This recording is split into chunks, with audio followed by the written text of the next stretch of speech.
በርከክ ብለ አባ ስትለው ጸጥ አይልም። ይገርማል። ኔትወርክ ቢዚ አይል፣ አሁን እንግዳ አለብኝ አይል፣ ከትልልቅ ሰው ጋር ነኝ አይል። አንዳንድ ሰው እኮ እንደዛ ነው ታውቃለህ። ከባለ ስልጣን በኋላ ተመልሰና አይልም። ማንም ሆን በጸለይክ ጊዜ ይሰማል። በቃ የስ ልጄ ሆይ ይላል። ቢዚ ያረግ አልኮል ይላተር ምናምን ያረግ በቃ ኤኒታይም ፋዘርስ የስ እየሰማው ነው ቀጥል ነው የሚል እየሰማው ነው ቀጥል ይላል።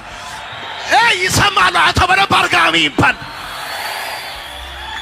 ከአባት ጋር ጨዋታ ወይ ሄሎ ሰው ክፉ ሆኖ ሳለ ለወለደው ልጁ እንደዛ ዝቅ ይላል። አንተ ብቻ አባበል አባቴ ብለህ ስትጸልይ የስ አሚን ነው። እንደዚህ ትላለህ። በቃ በርከክ ትልና አረ እንደ ጌታ ሆይ አሁን እኔ እንደጸልይ ተንበረከክ። ከዛ ሰማይ መስኮት ይከፈታል። ይገርማል። የሌለን እንዳለ አርኮ በሚጠራ ለሙታን ሕይወትን በሚሰጥ ባመነበት በአምላክ ፊት አብርሃም የብዙዎች አባት ሆነ ተብሎ እንደተጻፈ ትጸልያለህ። እግዚአብሔር የሰማይ መስኮት ይከፍታል።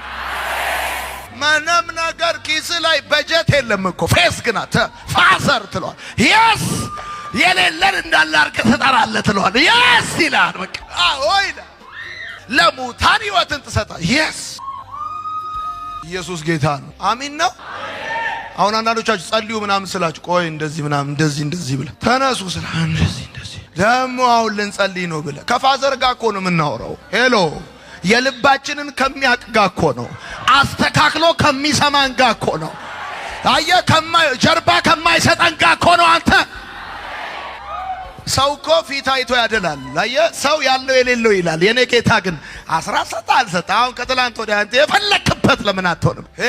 ይገርማል። ሰው ወድቆ የማይቀረው ለዚህ ነው። የወደቀበት ቦታ ሆኖ እግዚአብሔር ካለ ይመጣል ጌታ